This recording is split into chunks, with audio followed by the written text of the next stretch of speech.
you know what I mean? And they can't label what they're actually feeling. Do you know what I mean? And it takes away from the actual people who are suffering. So like, because there's diagnosed depression and it's feeling like depressed and stuff like that. So you're saying like maybe it's overdiagnosed? 100%. It's a lot of people self-diagnose themselves, and they really should go see a therapist.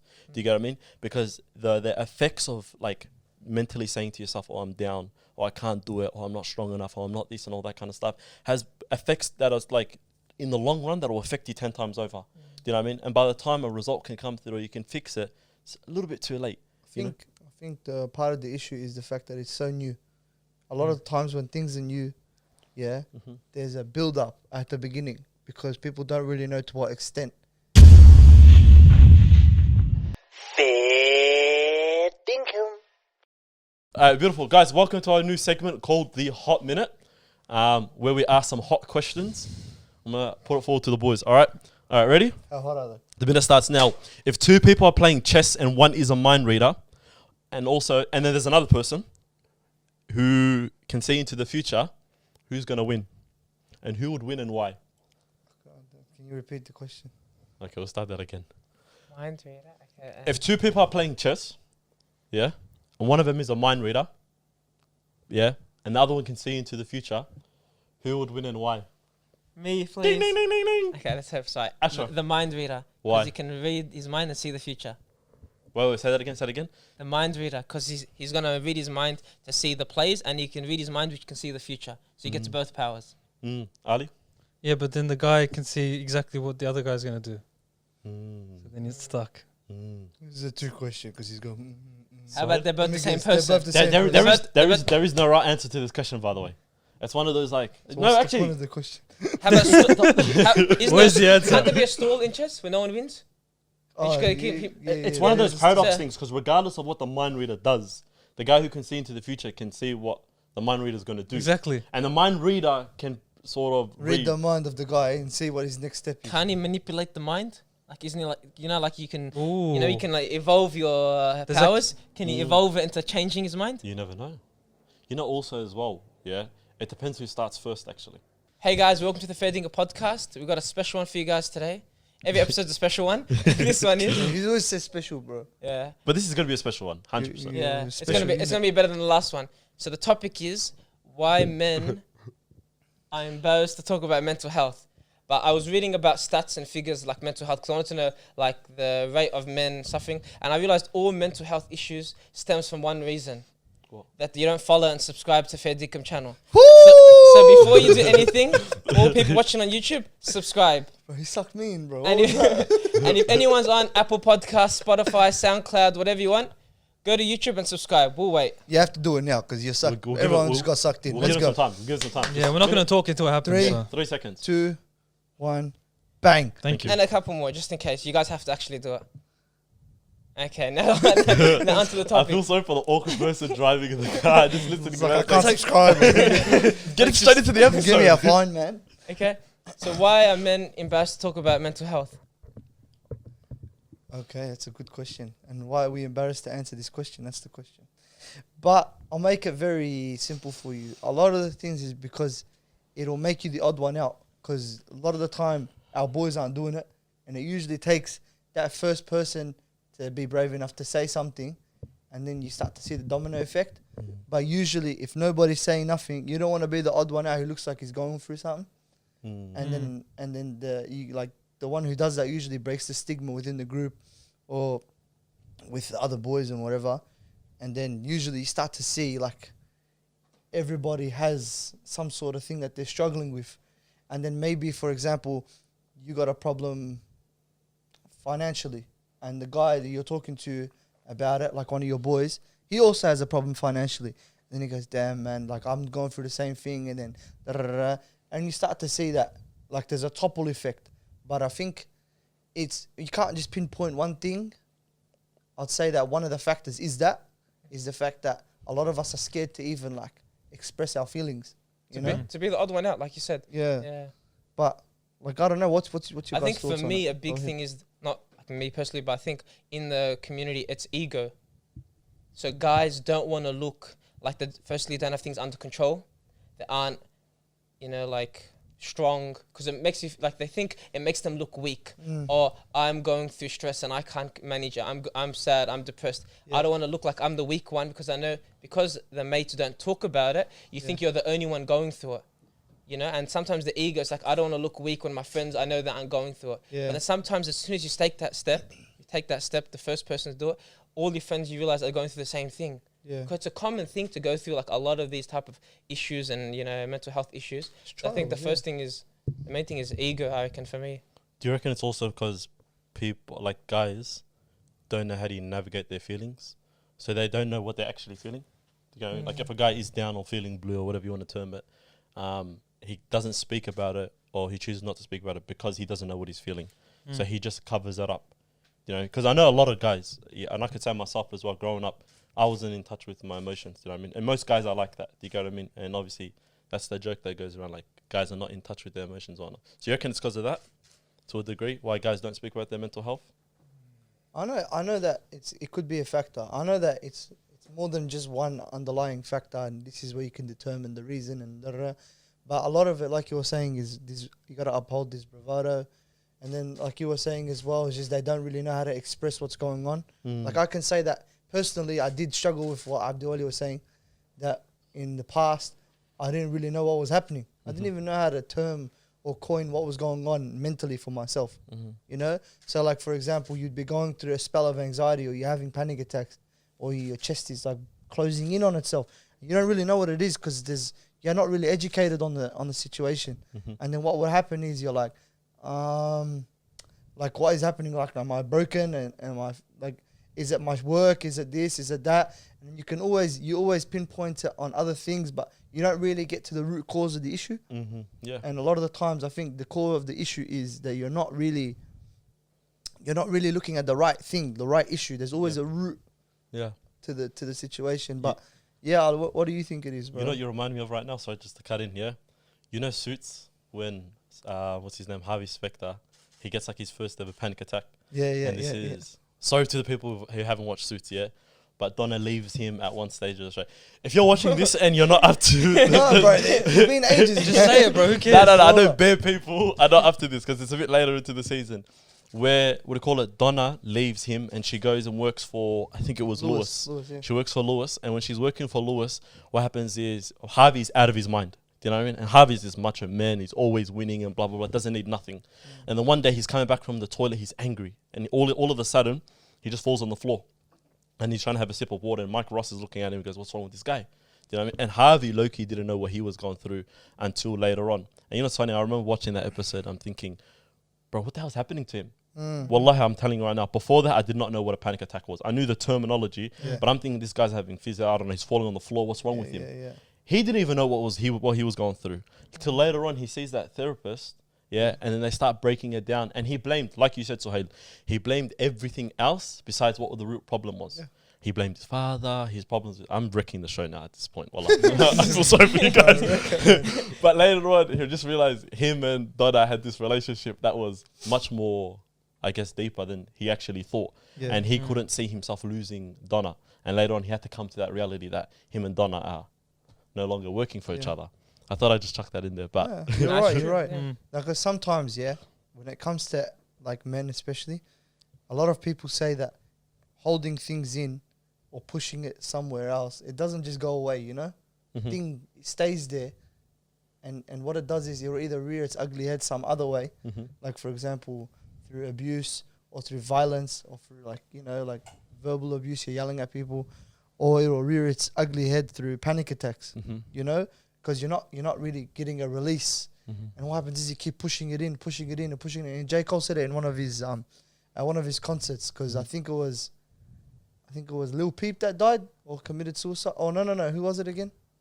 Who was it? Lil Peep? I can't remember, but somebody died from overdose. Mac Miller.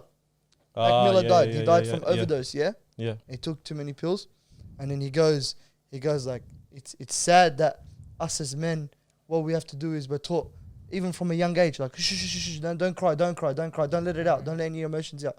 You look weak. You know? Don't be weak.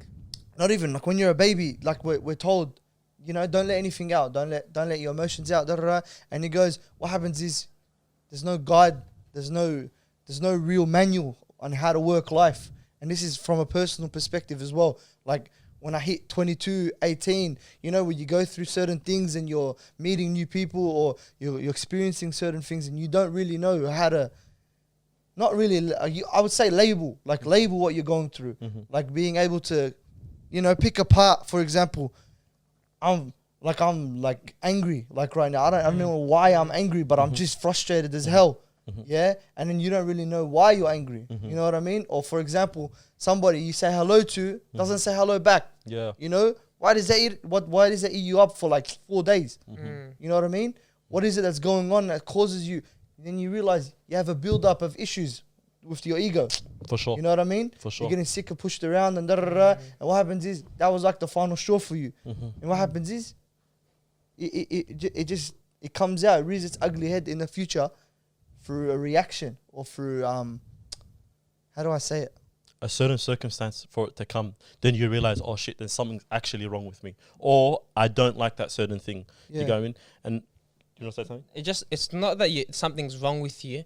You're not the problem. You have a problem. Yeah. That's all it is. There's a solution to it. You just have to kind of figure it out. But it's not like you are the problem. And that's what a lot of people have to have that mindset. It's like you're not the problem. You just have a problem for a certain amount of time, and there's always going to be a solution to it. But that's what. But I think also, like, if you don't come to terms with the problem, you become the problem yourself. If that makes sense. Like, for example, let's just say one of you boys do something that constantly annoys me. Do you get what I mean? And I remember my supervisor, me and her were having this conversation about this, and she terms it an emotional bank. I think that's the term she used. Yeah. And essentially what it is let's just say one of you guys annoy me or something that like I don't agree with comes up, all right? Instead of me, putting in, you got a choice basically. You're confronted with that situation, what do? You can either put it in that emotional bank, yeah, or you can confront that situation. Do you know what I mean? If you continually fill up your emotional bank, what happens is a certain situation is going to come and you're going to snap. It's going to explode, yeah. Do you know what I mean? The opposite to that is, hey, you've done that to me. I don't like that. Do you know what I mean? The problem is, to a degree, if you continually saying, hey, that annoys me, you become that person who's annoying. Do you know what I mean? What, does everything annoy you? Do you know what I mean? So you got to navigate between those two things. But what I was trying to say about you become the problem is, if your emotional bank account fills up so much to the point where you lose or you get angry every single time you're in that situation, you are the problem. Do you know what I mean? And that's where you got to come and be emotional. That's where I'm becoming emotionally in touch and honesty with yourself. Do you know what I mean? Asking yourself, why do I feel this way? Yeah. You know what I mean? I just personally don't like the term I'm the problem kind of thing. Like I just have a problem because then it's easier to kind of like tackle. Like we got Monique on twice, and the way she just explains things. So I've never seen a psychologist. You know, it was never growing up. Someone just says, "Oh, you're having." See, like the PT for physical therapy. If you're physically injured, you go see a physical therapist. It's the same for psychologist for mental. But it was never a common thing to go, hey, go see a psychologist. But I just don't like the idea that you are a problem, because then it seems like it's so big and so hard to fix. But if it's like you have a problem in one aspect, it kind of like makes it smaller. You see, like Monique, when she talks to us and she goes, oh, everyone goes through that. Oh, 5% of the 50% of the population does it, and all you got to do is these three things. It's like, I have a problem, and the solution I can actually solve in a month. And it's like I'm actually human. Like these things are normal. It's just I feel like the one thing we struggle as males, or I can say for myself as well, it's taking that first step, like actually speaking and saying them what the problem is. At least getting someone else's opinion, like asking Monique and realizing, oh wait, there's actually other people that deal with it. And also like, so when you start with like the step one in expressing yourself, it's also like creating that balance where it's like you're not over expressing yourself, you're not bringing it, because if you obviously express yourself too often, then you start to doubt yourself, or you start to think about become like a burden or something. Yeah, am I a burden to someone? Do I feel like I feel weak now, like as a weak person, if I'm always expressing to the same person my same problem? Yeah, but see, this is a strange one. Yeah, no, it's because you become vulnerable. Yeah, and a lot of the time when you become vulnerable, you feel like you're open, like there's no shield, you know. Basically, you go on a war, especially when you have self-esteem to protect, So basically, pretend like self-esteem is the castle, and the castle you're trying to protect, you have no armor to protect it with. Now you're exposed to whatever comes at you and whatever enemy you foresee. So, for example, the person, you have a low self-esteem, and then somebody comes at you, and I don't know, maybe he's racist, or he says something about the way you look, and you're very, very self-conscious about certain aspects of you, like, oh, I've got big ears. Oh, no. If he says that about my ears, then it's gonna either piss me off, Mm. it's gonna really hurt me. Mm. And then you're like, bang, he says it, and you're like, oh damn, you know. But what I mean by being vulnerable is, in this situation particularly, is that when you're around the boys, you don't know the reaction you're gonna get when you open up. And on occasions, you're around the wrong people that especially when you're struggling and you need that support and you need some sort of like release, not even relatability. You don't need somebody to go, yeah, I'm going through that too. Sometimes that's better for you, but sometimes you don't have that, yeah? But at least going, okay, nah, bro, I'm down to listen to you, you know? Anything you need to say, get it off your chest, you know? Open ears, Just talking. whatever you need. Just, I'm here to listen, you know? You know what the hard thing is as well, because I know even like some of my social groups, I wasn't there at the time, but I've heard, like for example, one guy's opening up, yeah, and this is his first time actually opening up with the boys, and then obviously they're explaining it to whoever I was, but that guy wasn't in that group. Obviously they're talking about him, and they're kind of just laughing about it, like as if, yeah, it's just this small problem. Yeah. But then to this guy, I think it's a lot because he broke down in the moment, Mm. and it's like, how do people deal with it then? Imagine that guy, how's he going to deal with the next time he wants to express himself or needs advice? Definitely. It's empathy, but also I think maybe all guys kind of face different challenges in life. Everyone faces different kind of tests.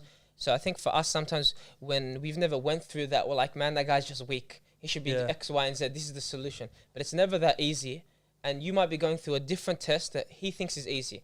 But you kind of have to be empathetic towards it. It's like, put yourself in that shoe. Put yourself in his shoe. Would you want to be going through that situation? It's like, no. It's like, okay, me laughing at him isn't going to help. And if you're a real mate, you'd only want to help him. No, but a lot of the times, I think it's the culture that is bred within that group, that friendship group. It is. Like, I'll give you an example. I don't want to badmouth people from my area, but people from my area are usually a lot less prone to opening up about situations, you know? Unless it's like a very, very bad scenario and you can understand it, like a death of a loved one, or something like that, you know? And even then, they don't really express it. It'd still be rare, yeah. You know what I mean? Yeah. And That cover it up and whatnot. And the bad thing about my community, which not really repelled me from it, but kind of caused me to like look elsewhere for close mates, was the fact that you definitely know that when you open up, it's going other places. Yeah. It's someone's hearing about it that you didn't want to hear about it. Like the word amana goes out the window. Like amana means trust. Like basically, you have entrusted somebody with something that you've expressed, and then next man comes in and he goes, he's laughing and you bring it up. Yeah. Yeah. And then you're like what the hell? Like what? Like, you know what I mean? You start to feel like, you know, like I said, those boundaries have been crossed, and then now you're not only hurt, but you're pissed. And there's things there that you shouldn't be feeling in this situation, but it's only happened because of you opening up, you allowing yourself to be vulnerable, letting down those walls, letting that chink in your armor show. You know, it's a risk. and that's why for us men, and especially here on this podcast, us boys, we should start like allowing people to be vulnerable with us, you know, especially our boys. Because the problem is when we don't let our boys do that, we know the suicide rates, bro. We know the suicide rates. We know the rates of domestic abuse. We know the rates of like stupidity, like boys going into like hard drugs, alcohol, partying. You know that they start looking elsewhere for those solutions. And what happens is when we don't allow our friends to express that, like, don't get me wrong, sometimes there's a border, there's like a line, like The oversharing bit, yeah. not about the oversharing bit, As in over-expressing. like sometimes the same situation's been brought up to you 100 times, and you've gone to the brother, look, I can't, like, I don't think anyone can help you solve this, but you should go see a therapist. You need to, like, there's no other option here. If you pull the hamstring, you're not gonna not go to a physio. You have to go. Yeah. It is what it is, you know. Because you've given your advice. That's only so much you could do. Someone else, like expert, can help more. Exactly, and a lot of the times, the only person that can help you is a person that knows what you're going through. Yeah, for sure. And if the person that you're talking to can only help you in the venting stage, can only be the listening ear, and you're talking to him till 3 a.m. in the morning outside his house, and you're hindering that brother from moving on of his life and, you know, working the next morning or doing what he needs to do with his life, then you have to go, okay, no. He's a legend for listening, But if it's a venting situation where your mate just needs to get something off his chest, like something's bothering him or whatever, and it's not a continuous thing, then I genuinely believe you have to listen. There's not a burden, not even you should be happy to listen, or you should be happy that your mate is comfortable with you enough to go, here, bro, like, this is what I'm entrusting you with. 100%. And this is like, you should see it as like how he sees you, like the status that the person sees you in, like you're an entrusted person. He could have gone to anyone. And who was who was the trustworthy, who was known as Sadiq al-Amin? Yeah. The Prophet sallallahu alaihi wasallam. Yeah. So if you want to emulate someone good, Yeah. who else is better to emulate than the Rasul sallallahu alaihi wasallam with that sort of stuff? That's You know? But I'll let you guys go Yeah. because I've been ranting. Because that was a good rant, man. Worth it. But do you reckon today, like the men of today, like us, because we're growing up, we're men now, we're not kids, you know? Do you think we're too soft? In general, like us, our mates, the people our age, like under 30 and stuff. Do you think men of today are too soft? I'll let you boys answer first. Too soft. Be completely Yeah, honest. no, 100%. Be completely honest. I think, and this is from my personal experience, yeah. I think the boys that I grew up with, and myself specifically, like I said earlier on, we weren't really in touch with our emotions. So whether we were too hard on ourselves, if anything, I'd say we're probably too hard on ourselves. Do you know what I mean? And I knew growing up myself, I was way too hard on myself. And I still, people do say that, oh, you're too hard on yourself. And I don't see that. Do you know what I mean? But are people soft? Yeah, but sorry, before you carry on, Yeah. the term emotions, you coin it as a feminine term. Straight away, in your head, Yeah, your What are brain, you your brain thinking? does. I Yeah. heard the word emotions and I started going, "Ugh." Yeah. You know? Yeah. I don't hear that. Yeah, but I'll like, be honest. that's what I mean by Well, like, a lot of males, when they do hear that term, Yeah. when you hear the word emotions, what do you Yeah, think it's about? used as a, 100%. You're We're gonna emotional, talk stop about that. being We're gonna talk about emotional. that soon, don't we? Yeah, but Yeah. okay, I'll let you go Yeah, on, yeah. yeah. But were you developing off that point? No, I'm just saying basically like Ashraf was saying from before, when we label things in a certain way, like for example, soft, yeah? What do you mean by too soft, you know? Like, does it mean that you're, I can't say the word, but you're being a bit of a little, Yeah. A you bitch. know? Yes. it's Yeah. a bit of a tough Like you're term just being, to. you you're know, being weak. You're being, Yeah. you're being weak, you know? Yeah. Like, Mm-hmm. and I think that there is strength in vulnerability, but I feel like when it comes to applying your burden and just dropping it on somebody else consistently, and it's just the same burden, and it's like it's continuous, and you're not doing anything to improve the situation, and the mate has helped you and told you, yeah, look, cuz I think there's something wrong here, Yeah. yeah, like maybe go see a therapist to help you unclog that situation and move. Mm-hmm. Then I believe that you're being soft. Yeah. Even like there's strength, like in vulnerability, and strength in self-awareness to kind of put yourself in, like dissect what's in front of you, your life situation.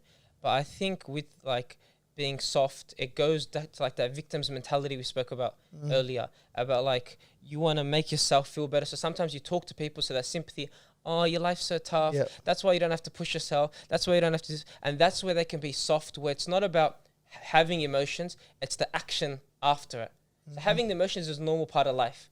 But it's like, are they going to take actions to get it better? Are they going to make, because it's like hamstring, you said, like an injury. It's very uncomfortable to do the physio. Very uncomfortable. Consistently put yourself in uncomfortable situations to grow. Yep. Are people, even with mental health issues, going to put themselves in uncomfortable situations? And then I think, because mental health is just your brain function. Is it healthy? How your mind works? It's not about just mental health like depression, anxiety, and mental illnesses. So I think also males today are not the strongest mentally. You know, talk about like mental toughness. They're not mentally tough, like regardless of depression, anxiety, because that's normal things in life we all go through and we have to work through it. Yeah. But in other aspects of your life, like, are you willing to push yourself mentally? Yeah. Put yourself in uncomfortable situations, like that instant gratification. That's where I think guys are too soft. Yeah, you want. Because That's things where to that's fall where in the your lap. softness develops Yeah. from, like lack of discipline. not mental illnesses, but mental health. It's like physical health. Are guys physically strong? You'd give an answer. Most people today aren't at our physical peaks. Yeah.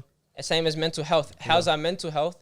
We are not at our mental peak. I know what you mean, because mental health, will, like if there's a lack of mental health or a lack of awareness in that situation, in that strength. regard, that causes the mental illness. Do you understand what I'm saying? A lot of the problem is that we're not educated enough in this situation, and I think we are getting more educated. But Yeah. I feel like So what's the everyone. blame then?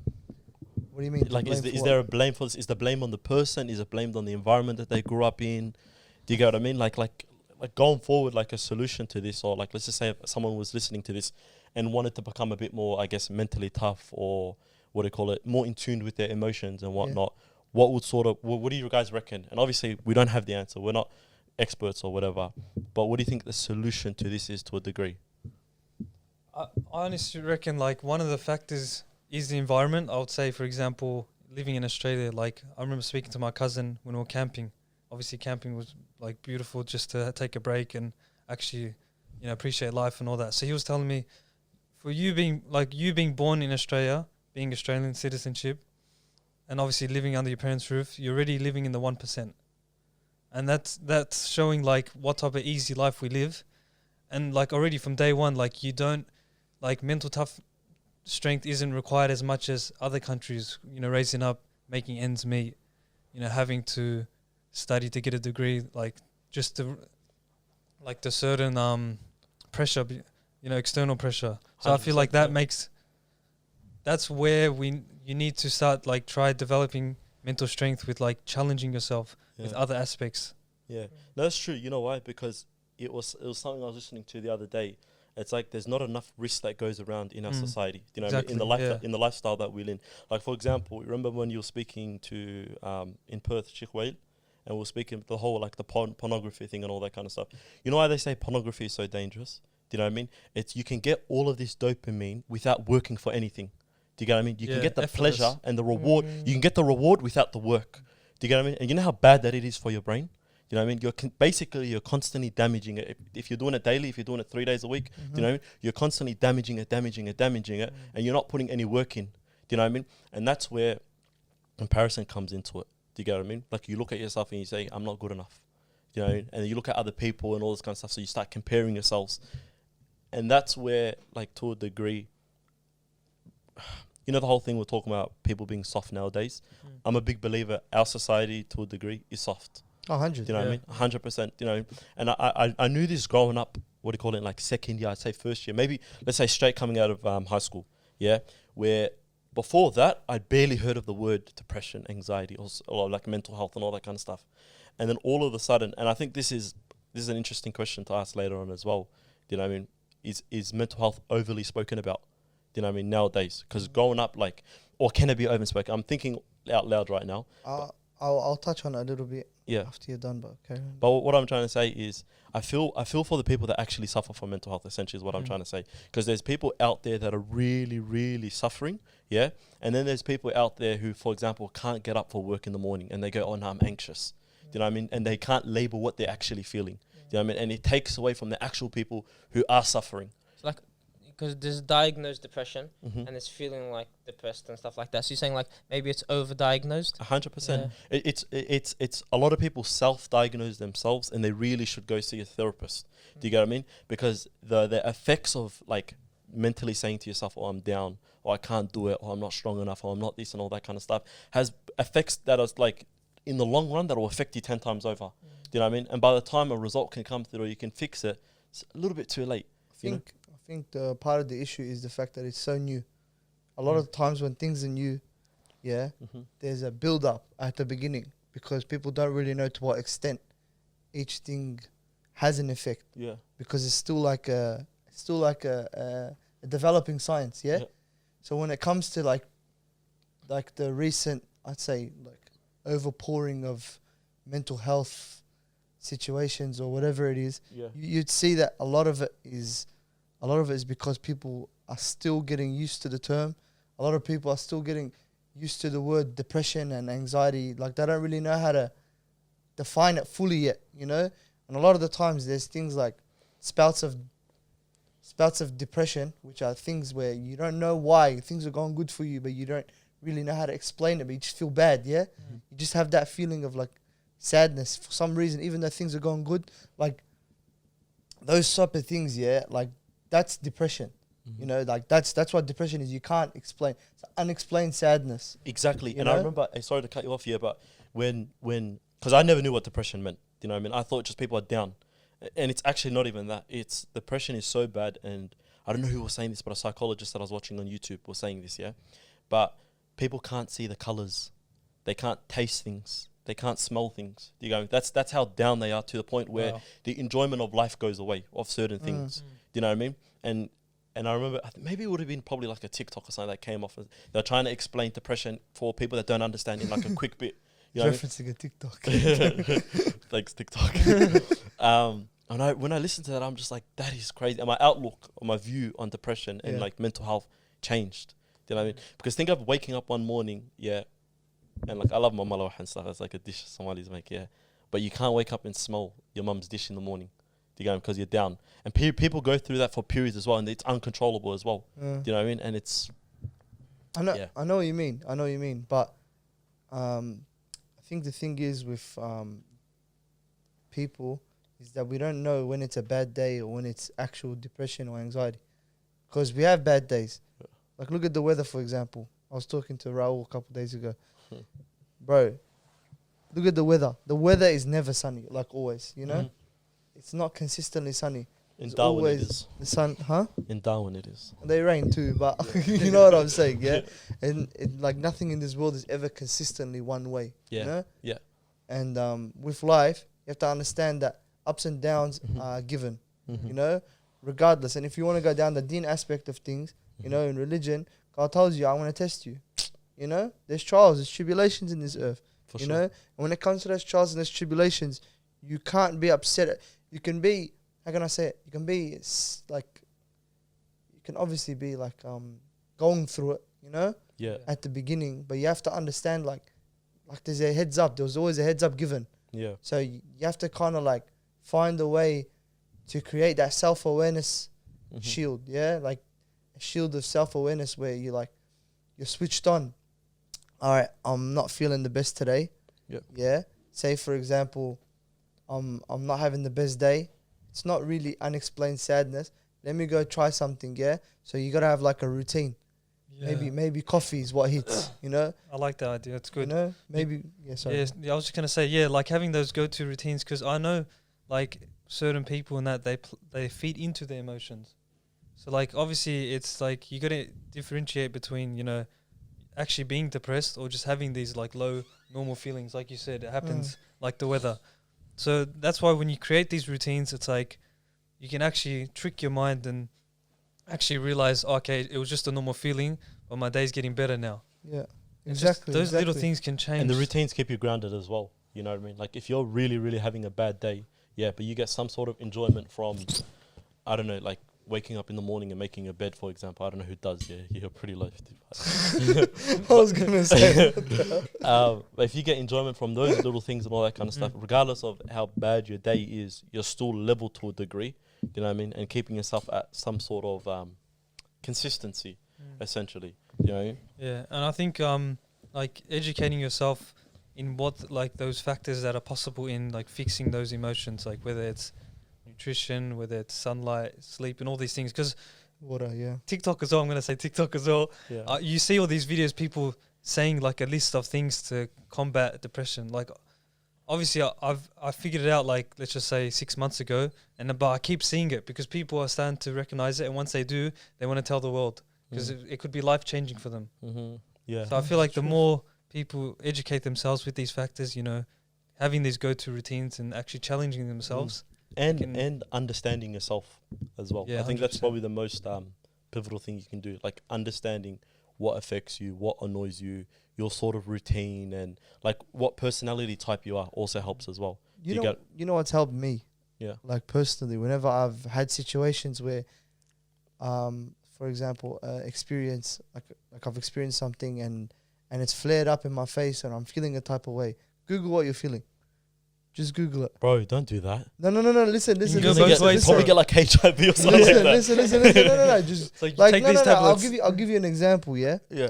Like say for example, I don't know. You're always angry. You're always pissed off, or you wake up on the wrong. You know what I mean? Like sometimes Googling it. Yeah. You read different articles and that. You laugh it off? Bro, by the time you finished finding the answer, you don't really want the answer anymore. You're giving up on what happened. You I'm just all don't care good. anymore, Relax. you None know? of this is me. Yeah. Do you understand what I'm saying? Yeah. So, and a lot of the times, and if you do look for an answer and you find the answer, you've kind of got some things to combat it now. For sure. You know? like they give you practical solutions to counteract what's going on. But I think a lot of the times what we don't do is we don't try to educate ourselves, and what we're trying to do is we're just trying to promote looking for the answers, self-awareness, so that when it comes to the next time you experience the same thing, you've got some sort of like routine, like Ali was saying, where you can break it down and you can go, yep, okay. Usually what happens when I don't wake up good or I didn't have a good sleep, I just need a coffee. When I get a coffee or I get some water in me or I go for a workout, bang, things change. The sun starts coming out, you know? Not the coffee bit, but the sleep thing. Yeah. The sleep thing is one thing I learned in lockdown that's very, very pivotal for how I feel in the day. You know, because I remember like lockdown where we just sleep whenever, whether it be in the middle of the day and whatever time at night time. Yeah. I remember I used to wake up and like I had all the time in the world to get things done, but I was never in the mood to get anything done. Do you get what I mean? I felt lazy. I felt like I just didn't want to do nothing. And I was confused about that, you know. And as I found out like later on, and then obviously studying intermittent fasting and then the effects of like the circadian rhythm, do you know what I mean? That our body clock is constantly working in this sort of routine, releasing hormones that it does in the morning that it doesn't at night. Do you get what I mean? Like the serotonin that it produces in the morning doesn't get produced at night as much. Do you know what I mean? Or the melatonin that puts you to sleep at night to a degree doesn't get produced as much in the morning. You know what I mean? And if you help fluctuate that with what you do externally, you know what I mean? In terms of sleeping at the right time, you know what I mean? Not using your phone, I guess, for a certain degree. Say again? Drinking your water. Drink your water, all that kind of you guys stuff. spoke about before. Oh, it helps tenfolds, bro. Helps. Jordan Peterson's book, that's what he starts with. Yeah, and he always speaks about this when he diagnoses his patients as well. He asks us, no, not the lobster bit. The lobster bit, that chapter ends with, guess what? It goes serotonin. Do you know what I mean? Because that's the whole the whole idea of it. But he goes, when you first thing in the morning, he goes, 2 things that will help you to have a better day or whatever, or if you're feeling a bit blue, to help break that down, is getting some sunlight, obviously, because the effects of sunlight in the body. Yeah, and the other thing is having a good breakfast. People don't eat. He goes, the amount of patients that I've had, who have come see me and say I'm depressed and whatnot, never ever eat. They stop eating. Do you get what I mean? And your body, because obviously serotonin, when it gets broken down into a smaller molecule, comes from food. Do you get what I mean? And we're not getting that source of serotonin from nutrients. And I feel like something you can learn from that bloke is also he's somebody who diagnoses and he tries to help cure people's mental illnesses and all that sort of stuff. And he went through a spell of mental health issues himself recently, and they just like, if you look at him and you see what he went through, you're like, this guy should already have the key, the guidelines to everything that's going on. He should already be able to break it down himself. He was mentally incapacitated though. No, but what does that even mean? As in like he couldn't have diagnosed himself because the effects of what he went through, like he wasn't like mentally functioning essentially. But what I'm saying is, like, if that tells you that guy there who should have the most self-awareness in the world, is teaching courses on how to take himself out of situations like that, then you shouldn't be too down on yourself if you do go through a spell like that. What I'm saying is that everyone's human. Everyone goes through stuff. Sometimes things affect somebody more than like other things, you might for example, you might hate being like losing a spouse, for example. Like say you have a divorce, maybe a divorce affects you more than me, and then maybe losing a loved one affects me more than you. You know what I mean? Like situations test different people, and different people's experiences reveal things to them, like when it comes to what they can handle, what they can't handle, and what they're hurt by the most and what they're not hurt by. For example, if you say like a bad word to Ali, like for example, if you bag him about being a vegan or something, he's not a vegan. I'm joking. He's a vegan. Not yet. If you bag him about being a vegan, for example, and then he gets offended by it, but then you go around telling him, but if you called me vegan, I wouldn't care if you bagged me about something. You can't really label him like that. You know what I mean? It doesn't work like that. So that's it's like insensitive. It's like everybody has their shortcomings. Everyone has their downfalls. Everyone's a human being. Just it's okay to have a bad day. It's okay to feel sad. It's okay to have a shit one, bro. You know what I mean? So it just I get you. But what I was saying about the Jordan Peterson thing though was his situation was unique in the sense that like it wasn't because he was feeling down and all of a sudden he was going through like some sort of mental illness. He got sick because he stepped on something like some sort of like poisonous thing. and the drug that he had to use in order to get over that poison, yeah, affected his mind. Do you get what I mean? Is this legit? I don't know the I never story. heard Yeah, this. 100%. I He never was- heard this. Yeah, he was. I heard that his Li- wife died. Or his wife was like She she's was, gone very ill. she was very, very Very ill. very ill. He was I think very. his daughter too or something. No, so his wife was ill. Then his daughter broke her leg. Yeah, and then so those two things were happening simultaneously at the same time. So he was already at a bad place. Then he went on some sort of retreat to this place, and then he ended up stepping on some sort of plant. Yeah, out in the outback or something like that. That he got poisoned from. Yeah, and then the drug. This is the bit that he should have known, in my opinion. Yeah, the drug that he took, which was a benzodiazepine, had effects on his brain. You know what I mean? And there's with drugs, when you're taking them, there's a certain period they tell you to take them, or else you can get dependency for them. He took it longer than that period, so he developed dependency yeah. for that. Do you get what I mean? And in order to get off the drug, he just started all of these pitfalls, Yeah. and he ended up going to Russia and whatnot. Obviously that's situational, but there's a guy named Johan Hari. You guys should all suss him out. Yeah. He talks about mental health and depression and like the antidepressant story of how it came about, the real cure to depression and stuff like that. Obviously it's his perspective, but very, very interesting. I'll send you some of his TED Talks. Yeah. I love listening to him on mental health. Done. But I wanted to go back to what you said before about why when we use the word emotion, we use the word soft, we use the word mental health, the first thing we jump to is like females. You know, and that's why we're talking today about also bringing the idea where men suffer from it as well. Obviously, maybe it's more diagnosed in females because there is a percentage where, like, I think 40% of men and 50% of women, so it's more common in women. But also, like, we don't talk about it, so I wanted to bring it up. But why do you think those words, those terms, we straight away jump towards females? I think it's just like how this society, like how Females Being more brought up. emotional. Yeah, and no, sorry. but then also like so how was mentioned before, how like we've been raised like to not really show emotions, and like if you do, it's like it's rare. It's like, oh, what do I do? And because I feel like it seems like I wouldn't say majority of the males, but a lot of the males were like late to the party, like to understand what mental health is actually exists in our lives. I agree with Ali. I reckon it's social conditioning. So when That's it the comes word, to no, sorry, bro. no, I was trying to think of it. I That's just perfect. read on this video, but it's social conditioning. I think throughout the ages, yeah, I think basically what happened was, you know, like, oh yeah, man up, yeah, don't cry, you know, that's what girls do. Don't be a little girl, don't be a little bitch, you know, all that sort of stuff, you know, those sort of. That doesn't sound good, does it? Sorry, cut that out. But anyways, yeah. But what I'm saying is, I'm referencing, like the fact that whenever like maybe our parents or our parents' parents and our parents' parents, and then all you see is like it's something that's generational now. Now it's just something that's passed down through generations where it's a common color. It is what it is. Men aren't supposed to express or let it out or do you know what I mean? Like you're supposed to be tough, you know, toughen up. Oh, you hit your head on. No, it's alright, bro. You're a big Don't boy. cry. You're a big boy. You know, get up. You're okay. And like I was saying, I'll reference that J. Cole thing again, yeah? It's like, you see the baby crying, oh, shh, it's okay.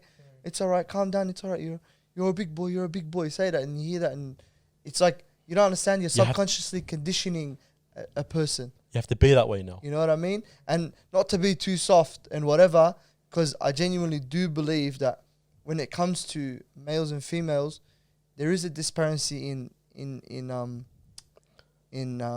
emotional intelligence, you know? Yeah. Like, but I reckon that a lot of it has to do with like social conditioning. And men and women are different. Let's put that out there. They're completely different. So How? Like biologically. like biologically, How? Tell me.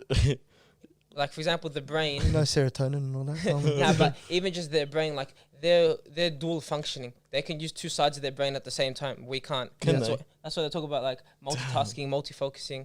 You know, they're more because of that. So what happens is in the male brain, there's the emotional side of the brain and there's a logic side of the brain. yeah. We can't put them together at the same time. So we use logic. That's why when someone says you're hurt, it's like get better. When someone says you're sad, say don't be sad. Yeah. That's why they can word their emotions. Because Mm. one side is logic and wording, and one side is emotion. So they're able to identify it quicker. They're able to cope with it. They're able to talk about it. That's why we have a struggle with explaining our emotions because different sides of our brain. Yeah, I So get it's that kind of thing. There's I read an interesting book about it, and I was just like, which book is it? why men don't listen and women can't read maps. So, That's actually the title. That's a good title. Yeah, it's over there. Yeah, خلاص, leave it. But it was just interesting because it just spoke about the brain, how our biology is different. That's You know, hilarious, and it's man. that kind of thing where it's like women or females are more emotionally inclined, in tuned, which emotional intelligence makes you easier to get better and cope with things. Because they also, I think females know how to, them talking with each other helps the situation. Yeah. But guys, unfortunately, talking doesn't really help that much. It just kind of like identifies the issue, but then we still have to do so much more to kind of go with We it. need practical solutions. We Yeah. need steps. We need. But them some talking about it, they're like, Practical, yeah. thank you for listening. That helps so much. Yeah, If you listen to me for 3 hours, I'm like, thanks, but it was a nice gesture, but it doesn't solve the problem. I know what you mean. I know what Yeah. you mean. Hey, Well, like to fix practical things, solutions, yeah. I think practical solutions, that's a good one. Because I think like also with guys, like, you know how you said girls tend to speak about it more. Guys find avenues to express it. Do you get what I mean? Like guys might go to the gym to go express it. Do you know what I mean? They might go lock away in their room and play games the whole time. They might go play basketball, soccer and whatnot. Do you know what I mean? And it's also interesting with like girls as well. Like if you ever try, like when they ever try making you open up to them as well, like when they say like, come on, just tell us what you're feeling, all that kind of stuff. Bro, I'm uncomfortable. Don't ask me that question. It's interesting because you know what happens when people get married, Yeah. the females, they feel better by talking. Yeah. Guys feel better by, they say, going into the cave, going by themselves in seclusion, dissecting the issue and making it like a solution in the head, and then coming out and they're like, they feel good. True. So because of that, females are like, talk to me about it, talk to me, and I'll make you feel better. But the guy just needs his space, and then he comes back and he feels better. So because of that, it's a bit of a, you know, that's what sometimes like I'll be talking with my sister or my mum, and they're telling me an issue, and I give them the answer. That a lot of times They don't females wanna don't hear want the answer; Yeah. they just want to be heard, and that's what it is. So when you kind of understand that, Yeah. yeah, I know exactly what you mean. Yeah. Yeah. Whereas guys look for the actual answer in Yeah. that. That's crazy. it's interesting, man. Oh, that's very interesting. There was a book about I think men are from Mars, women are from Venus. Yeah. It's like one of the best like relationship books made in like 1990, and it just Is talks that about actually a good book? yeah, very good. You like it? Yeah, there was a marriage Better guy than who the was Art of about to get on. Seduction. He goes, "That's the one to get on. That's the book." Yeah. Yeah, very very good book. I know it's a was highly go- popular one. I should have recommended it in the marriage app. Yeah. All the keen people. Yeah, I know people that before they get married, they've tried this reading that book. Yeah. They actually like purposely tried reading it because Yeah. apparently it helps with your marriage. I was reading it and then I'm like, The title turns me off. Man. what's the point? I'm not gonna use it. I'm not gonna use it at home. Yeah. Well, a good point. That But book and the 5 love languages, That's Both good. of them. Gary Chapman. Yeah. they turn me off. Oh, I Remember thought that? you said. What? Just carry on, don't worry, man. I'm not going there. You heard what he said? Nah, leave Okay. it, go. Now with men's mental health, what do you think causes it? I reckon social media is another. I Okay. think mental health in general, not specifically to men, but also to both in female and males. A lot of it is due to I can lead towards males because we at least have experience with Yeah, it. we're Yeah, talking but- about men's but mental health. like I don't though know we're about speaking about males, I still want to make it clear that like same conditions can apply to women as well. Do you get what I Yeah. mean? women. Women can talk about it, bro. Don't about them. Let them talk Talking about about it. men Yeah. I'll here, give this them a is a logical boys- answer. The boys Anyway. chat. Okay. So you think social media plays a part? Oh, 100%. Bro, think about it, yeah. Like, nowadays, like, bro, as humans, we're not conditioned to absorb all the information that we do. You know what I mean? I remember having a chat with my mate about this, yeah. But, like, you ever scroll through, like, Twitter, Instagram or something like that, and then you get to the end of your scroll, and you don't recall one thing that you actually scrolled past? Do you get what I mean? On Twitter. Yeah, Twitter. Did I say Twitter? Yeah, carry on. But have you ever like been conditioned to the point where like you go and swipe, you get to the bottom and you might not even recall one Instagram post or one actual tweet. But in the moment you can remember, like if you go back to your likes or something like that, you've liked 10 of them. Yeah. You know what I mean? I reckon that is another reason why. Because as humans, we're meant to absorb like a certain, it goes back to the mindfulness conversation that we're having, do you know what I mean? In terms of like boredom stimulates creativity and all that kind of stuff. Our mind can only process so much information in one sitting or at one time. And we've just put it to the point where it's just crazy. So when it comes to like a situation where we're feeling annoyed or angry, down, blue, whatever you want to name it, like we can't actually come to terms with that because there is no mental clarity whatsoever. You know, because our mind has processed so much information prior to that. You get what I alright, mean? But besides the whole scientific version of this stuff, Yeah. give us an honest opinion on why. No, that is, well, that's my No, honest. but actually give us something else because there's more than one reason. I know social media. and 100%. That didn't even. When I think of social media, I think we got Monique on. We spoke about comparison. Yeah. She goes, comparison's been around since when she was a kid. But then I thought about it. I'm like, yeah, you're right. 'Cause she goes, oh, people in front of me in class. I said, that's completely different though, because we don't compare each other from 8 to 3 at school. We go home, they post something on their story, they post a photo of their 11:39 travel. PM, yeah. You see people 24 hours a day, or like you see a post 24 hours a day whenever you're on your phone, and it's like you're always comparing yourself to someone else. So you always see the highlights of someone else's life, which is the comparison. Yeah. But the second thing on social media is it makes you feel isolated. Because I remember like when I was off social media, I was off for 6 months, a year, nothing affected me. My friends did their own thing. I didn't even care, like, because you don't know. I go back to social media, I see my mates eating out. I'm like, they didn't message me. You feel missed out. And then someone goes on a trip. They go camping, they're on a holiday, road trip. I'm like, oh, they didn't invite me. And that is where it's not even like comparison. It's like you see that and you're sitting on your bed, you're sitting on your desk and you're like, oh, I'm alone, they're going having fun. And that's the part that affects mental health because it makes you feel isolated. Because sometimes when you don't know, like, you know, if you don't know that you don't know. It's that. So it can't affect you. You're not going to start feeling bad like my friends are going out because you don't know they're going out. But as soon as you figure out, oh, they're going out, they're eating here, you're going to get invites, like, damn. That's where social media, I think, kills people the most. And see, what are the things you're seeing of these people? You're only seeing the good things. Their rewards, whatever they're doing, the times they're enjoying themselves, they're happy. You don't see the other sides of like how they've had to work hard enough, let's just say, to get to that point, to save the money to go overseas, or like whatever it is. Like you don't see all the struggles people go through, and that's where when you can't really compare yourself because that goes down to the whole thing of like the information that you're processing. Yeah, you don't need to know all of this stuff. You know what I mean? It's as simple as like you're probably going through right now, not seeing much like when you are because you're currently off social media and that. Yeah. I only know memes. Say again? I only know memes. No, Deadass, he actually probably only knows it. And we didn't even invite him last week. We went to eat. Oh yeah. Tell him, bro. And guess what? I couldn't give it. Hey, but I think so. Before that, Ali, when you were gone, I think we asked, what do you think causes men's mental health issues? Is it physical health? Is it social media? Is it like religion? Is it isolation? Friends? What do you think causes like one of the bigger reasons for it? I think for men it could be isolation as well, because I know a lot of like the boys in my area and stuff. It's not a bad thing I'm saying. So like they'll go to certain places, you know, social gatherings and that, and even if they don't want to be there, but they're just going for the sake of not wanting to miss out. Do you get it? So it's like Are you talking about like FOMO? Yeah. Yeah. Also not wanting to be alone. Yeah, exactly. So it's like they kind of want to do everything what everyone else is doing. So I think that's one thing where it's like, because bro, half the places, like, I don't want to say half the places, but some of the places they go, it's like, I know you don't want to go there sometimes, but it's like, you just don't want to miss out. You want to feel like you're part of something, you know, you got purpose. Yeah. That's one thing though. I think. You think financial plays a part? You think is that from relationships? personal experience though? I want to just touch on that. Is it yours from personal experience? Yeah, I would say personal experience. I've noticed that with some of my friends. But like, it hasn't been an issue with me, but I've just kind of observed with other people and seeing how they are, like needing to feel like you're a part of something. And like you got this social group or you got a lot of friends, it's like a big deal. You kind of get to show off. Have you seen the same for yourself? Or I'm only going to talk from personal experience here, and I want you guys to seriously touch on it from personal experience too. But I believe it's an accumulation of things. Obviously, it's financial, physical, mental, everything that you guys are talking about. I don't think there's no wrong answers, but I feel like if we're gonna put an umbrella over everything, I feel like it's the lack of self-awareness that we have. You know, nobody tells us that we have to be switched on whenever we're feeling something to be able to find the root cause of what's going on. Yeah, like I was talking to you from like we were saying from before. Like, you wake up bad and you didn't have a good sleep, you know, and you're in a pissed off mood. You don't know why. Now all of a sudden, I hate people who cut me off in traffic, bro. What are you talking about, man? Like, what do you mean cut you off in traffic?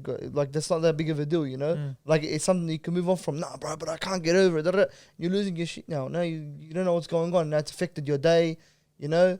And then, you know what I'm coming from? yeah, like the problems like stack on into their mind. What's the word you always use? Compartmentalization. Yeah. It needs a shout out in there. Yeah. I was about to say, come on, just say it. Just say it. I can talk from personal experience. Like, I've went through different types of, obviously, like, things in my life and different experiences, different mental illnesses. But recently, Like obviously, like in life, you know, you go through certain tests, you go through certain traumas, you go through Okay. certain experiences. Gotcha. It was You just know- the wording. The wording is. Sorry. I've been through different mental illnesses. Yeah, like different like experiences. Like it wasn't Gotcha. like I was diagnosed for 3 months and this has happened. Gotcha. It's just You like felt certain things. yeah, Yeah. And you can obviously when you know the terms, you can kind of be like, yep, I went through that for a certain amount of time, but you just didn't know.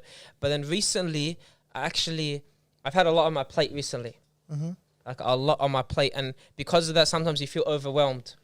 And I feel like for the first time, I think it was like last week, I was writing a list of all the things I need to do. Obviously, you don't have to do everything in life. Sometimes you can't do everything, but there were so many things that were all urgent, and they call it like this: first order, second order, third order consequences. Like if you don't do something, what's the consequence? Is it like you just send the message, I'm sorry, or do they all have big repercussions for a week or two? They all had big repercussions, so I had to like. And because of that, like I started getting overwhelmed. My heart started like coming in, my chest started, and I'm like, okay, it's interesting, first time. But Yeah. because I knew like it wasn't life or death, I could You in were my at ease. situation. Every situation is different, Rationalize and it, depends on yeah. what it is. Like it wasn't external; it was all internal. It was Yeah. really, if I wanted to, I could axe all the things, and khalas, for 2 weeks I Yeah. take the consequences. But I was like, whoa, my chest started going in. I'm like, okay, what am I gonna do? And I wanted to just say, axe everything. But then I didn't want to have the consequences. So I was like, okay, let me try to like do a to-do list and just try to push. And because of that, I pushed and like all these days when I'm doing all this stuff, I push. But you realize how much things you miss out on. Yeah. Yeah. Do you get it? As in enjoyment. Now, like there's so many other areas in your life you're missing out on. So sometimes you might push too hard in one area that a lot of other areas you're not giving a tuck to. Okay. And that's the main thing. Like, but I was feeling very overwhelmed. You know, like I was getting actually stressed out, and I couldn't even like function properly. You know, like my brain was going all over the place, and I couldn't think. Like you know, like in Salat, you start praying and your head's everywhere. Yeah, it's just Every cluttered. single task you did, you're thinking about the next task. Yeah. And every single time you're about to sleep, you're like, but I have so much to do in the morning. And you could list 10 things you need to do every single day. And it's like, subhanAllah, you know? It's a dunya, bro. Yeah. I think you have to, like you were saying from before, just taking time out to be bored, bro. And one thing for me that's worked is that when those things are running through your mind, and they run on an idle mind. The shaitan's a bastard, man. He comes at the right time. The right time for him is when there's an idle mind. That's why a lot of shuyukh, they recommend staying busy while you're young. Yeah? Because especially now, when your brain hasn't matured and you're going through a lot of stuff, yeah, the best solution for those situations is to stay busy, to move away from the issue. Yeah? But I would recommend the opposite, you know? Like if you give yourself an idle mind before you go to sleep, listen to the thoughts, you know? Listen to and in one of the Headspace documentaries or something like that, I don't know what it is, on Netflix, it's a series. The start, he begins with talking about how imagine the thoughts running through your mind are like traffic on a freeway, on a road. And then basically you want to slow down the cars. You're not going to be able to slow them down. Because if you try to slow them, they're going to run you over. Do you understand? So it's better to look at them from a bird's eye view and to make sure that everything's in order. Yeah? Let them run past. Like, for example, you're having a self-defeating thought. Yeah? Like, say, oh, damn, man. I'm never going to be able to get big on YouTube or whatever it is. Do you know what I mean? Like, we're never going to get 50,000 subscribers. Okay. You done? Okay, ahit now. You know? Get out of here. Yeah. Piss off. Like, no Let one it cares. pass. You know what I mean? You have to just let it run its course and laugh at it. Because we know in the end of the day, we have no control over nothing. No, for sure. We have no control over anything, yeah? And even if, say for example, you did have to do those things and all those things were on your plate, can you guarantee waking up the next day? No. Like, death is the destroyer of pleasures, but it's also what? It's the destroyer of your responsibilities too. Because those things that are on your list, they don't exist if you're dead. They're gone. It's done. You know? And that's something that I'm pretty sure that a lot of people, if they implement before they go to sleep, yeah, they realize, bruv, these things that are running through my mind now, yeah, if I die right now, which is a very big possibility, they don't exist. So I'm not even going to have to worry about them till tomorrow. For sure. What am I doing? Yeah. What are we doing here? Yeah. You know? That goes also hand in hand with the idea, like the analogy that you used about the traffic. Yeah, you can't stop the traffic, but you may be able to slow it down. You may be able to slow down your thoughts. You know what I mean? And I think one thing you can do is like just being grateful. Yeah, being grateful and having gratitude really, really helps. As in getting up in the morning and just understanding the fact that you are blessed, you are part of the 1%. Do you get what I mean? Or like your day isn't as bad as it really seems. You know what I mean? And obviously, like, who am I to say like it isn't as bad as it seems? It is bad what you're going through. Like, let them run, feel those emotions, but understand that like it could be worse. You know, it's one of those So things. be grateful in the meantime. Yeah. 100%. Do you guys have any stories about you? Like anything comes to mind? Not really at this moment, but I feel like it's gonna come. I'm one of those people who's as much as like I keep myself busy, I'm all for the idea of trying to be free as much as possible. You know, I don't recommend being busy personally. You know, what I mean, I think it really, really doesn't help because, like I was saying on, I don't know, one of the episodes, I was probably waffling, but you know, the whole idea of you keep yourself busy in one aspect, then in another aspect, like let's just say like feeding income, I'm busy, then at uni that I'm busy, then with my family that I'm busy, but you can only be like 100% with certain things. You know what I mean? You can't be 100% with every single thing. You know what I mean? And what happens is like it's a double-edged sword. And I think that's what I said in the last episode as well. It's like you're trying to fix one problem, but what happens is you actually create problems for yourself. Do you know what I mean? And I felt it this week, like when we were getting up, like how many times did I struggle to come to a gym sesh? You know what I mean? Because I was lacking in sleep in one area. So I'm like, oh, should I get up? Yeah, get up early to hit a gym sesh. Yeah. Or should I go get some sleep? You know what I mean? I'm like, which one should I do? Yeah. If I hit the gym sesh, it would be a good start to the day. But I don't want to get up in the morning. I know that. Do you know what I mean? And I know that if I don't hit that gym session in the morning, I'm not going to hit it at night time because I'm too busy in the day doing other things that I can't. And we're doing that challenge at the moment as well. So I have to be in bed by 12 a.m. anyway. You know, so there is no time in my day. But then I also feel like I'm missing a part of my day. Do you get what I mean? That's why that's why to a degree for the last 2 days, and I've just started gym again, I've allowed going to the gym for the 2 days. Do you know what I mean? Because it goes back to the priority list of things. Do you know what I mean? At the moment, getting this episode done, you know what I mean? And also taking care of my mice in the lab, is a bit more important than the gym. Do you get what I mean? And then prioritizing those things. Because what happens is if I go 100% at the lab, this, that, you know what I mean? Bro, I find it, and this is personally speaking, sometimes I say to myself, and I take on certain opportunities. Like the other night, I went out with a couple of my mates. I'll be honest, wallah, I didn't want to be there. You know, and I was just sitting there, and I'm like, nothing against them. Like, wallah, I love you guys. But I didn't want to be there in terms of physically. Physically, I wasn't there. See, you know this is the guy I was talking about. Like- This is the guy I was talking about. I rated them, your audio. But it was more so like in my head, I'm thinking, man, I just want to get to bed.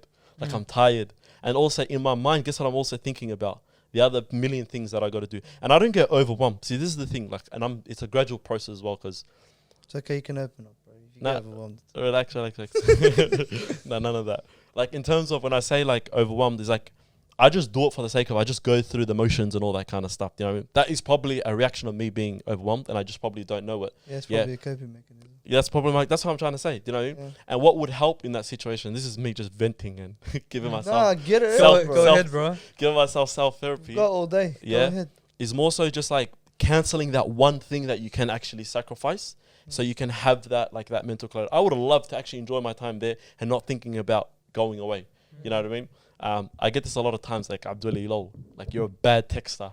Do you get what I mean? And wallah, I'm a bad texter, 100%. But I've accepted that being a bad better texter. than me. Huh? Way better than No, I reckon I'm worse than you. No. Certain people I think I like you. That's probably why. Huh? Certain people I probably reply quick to. Oh, okay. Why? How you a bad texter? You just revealed your... Yeah, I think I might little pick this out. But going back to the texting thing, this is a conversation. And I put it on my close friends out there. I don't know if you guys saw, because you guys have social media. But like my cousin from the UK, like I connected with her. There's a long story, yeah. But basically, like I met her dad in Somalia, blah blah blah. Then we just found out they were fam, blah blah blah. Anyway, going to the story, I got in contact with her, me and her talking, and she's in the UK and our time zones are a bit different. And I'm trying to chat to her on the phone, yeah. And then after, I didn't speak to her for a whole week. Do you know, because in the back of my mind, I'm saying to myself, hey, reply to her when it gets to nighttime because that's when she'll get up. You know, because obviously Australia, we're down under, it's opposite side of the world. But by the time nighttime comes, like my mind is in so many places that like I'm actually not thinking of her. Then until I get the text and she said this to me, she goes, oh, you're that bad of a text. And I've heard that consistently. Yeah, and I'm thinking to myself, bro, am I really that bad of a reply? And I know that because like even in the chats that we have and all that kind of stuff, like I could be better. Then I'm thinking to myself, why is it like this? You know what I mean? Coming to the situation. Yeah. And it's because my mind is in so many places physically. Yeah. and also on socially as well. Do you get what I mean? I'm at the stage where like I think I need like a social detox off of social media just so I can come back to that zone, And be in where- control. be in control of my situations. That was a You know, tangent. Yeah, well, I Oh, ranted. you went What was the around conclusion? world. Come back, Get back to I UK. was waiting. He just expressed all the places his mind's See, in. this is what happens, guys. Yeah, you vent and you get vulnerable. No, no, and no, guys no, like no, this no, no, right no, now no, no, tell don't you do you went that. on a tangent. Don't Guys do like that. Sohail. I'm listening. All I said was that's it. I was trying to make it lighthearted. Hey, so you don't go. guys out there that get vulnerable and stuff, don't vent, man. Nah, It's because of guys like this. Just don't go. Just don't Nah. go to Sue. Simple. no, but listen, That's listen, not listen. Like we know That's that. just, I actually want to conclude that, yeah. You actually want to Yeah, real quick. Conclusion. What I'm trying to say is, like, yes, Sohail has a point from what he said, like how some people say keep yourself busy and all that kind of stuff to a degree. Yeah. Coming from someone who does keep themselves busy and is constantly busy with certain things, it might not help. You know what I mean? With certain people it does, and certain people it doesn't. Do you know what I mean? Find out what works for you. Do you know what I mean? I know for myself, when I do go in a period where I'm on my own constantly, yeah, it's probably not the best thing in the world. Do you get what I mean? But then for someone who that is the best thing in the world, keeping busy might be the thing for you. So find out the thing. It's that balance, essentially. Look, but go. I wanna switch over a question to you boys. There's this idea that we have, that we know what we are and who we are, and we try to like move things in our lives to fulfill that kind of identity, you know? Like for example, Ashraf's productive and he does affirmations and stuff like that. Don't expose him. Abdul is a scientist for some reason. He knows all about serotonin And mice. and mice. and then Ali's just he's Vegan. Vegan. he's a vegan. But no, you know what I'm saying. What Yeah? about Sohail? Like- What about like- that? Don't worry about science. Memologist. Well, no, memologist. Did you say chest Listen, hair? listen. What I'm saying is, what said I'm mem- saying is, what I'm saying is, listen. Bring back to the topic, yeah. For mental health reasons, yeah. Do you believe that our ideals of ourselves affects our mental health? Yes. So, for example, you I'll talk about myself. For example, me growing up always had in mind AFL player. The next basher. You know, Basher wasn't Basher at the time, but Okay. yeah, maybe the next Basher if he's listening. I love you. But what I'm saying is, yeah, and then all of my whole work in life at that time was all surrounding that. You know, like it was all like making sure that I'm aligning my identity with that expectation, you know, the expectation of myself to make something or to become something or to be that person, you know? So when you don't fulfill that, like for example, people are talking about how, oh, I'm married by 25 and I'm going to have 2 kids. I'm going to have a good job that pays well and da-da-da, and things go to shit. Like as life does, because life never goes to plan. Nothing goes to plan. Yeah. How much do you think that affects you guys in your own lives when, for example, Ashraf, you have a list of things you want to do and you can't really get to them, you know? How does that affect you mentally? Do you think that because you couldn't do that, it kind of like, it kind of makes you feel like you're not what you think you are? There was a couple of questions in there. We'll go with the first one. You said, does your ideals that you create for yourself affect your mental health? That's a pretty idea, yeah. We'll Okay. go with that first Go question. that one, yeah? yeah. Well, actually, do you guys want to take away? Do you guys have an answer for that? I'll go for it. Okay. I think yes, 100%. I think one of the best things someone can do for themselves, yeah, one of the best things a person can do for themselves is form an identity that they are happy with. Do you know what I mean? So it's like self-contentment, basically. That's what I'm trying to say. Do you know what I mean? So then later on, like the whole thing about comparison, when you're around other people, you don't feel like you're an imposter. Do you know what I mean? Or you don't feel lesser of you. Do you know what I mean? Being around other people. All right, that's why identity really, really helps, because if it goes back to the whole thing you were saying earlier on, yeah, when you were saying you might be around other boys and that ain't you, do you get what I mean? And you feel lesser than them, do you get what I mean? Then you say to yourself, why do I feel like this? And then you might come back home and feel a bit down. Yeah, that's the first after that question. Then the second one was, Yeah, I want you to just basically explain, like, for yourself, when you've gone through something, yeah, that's like, and you haven't lived up to your own expectations.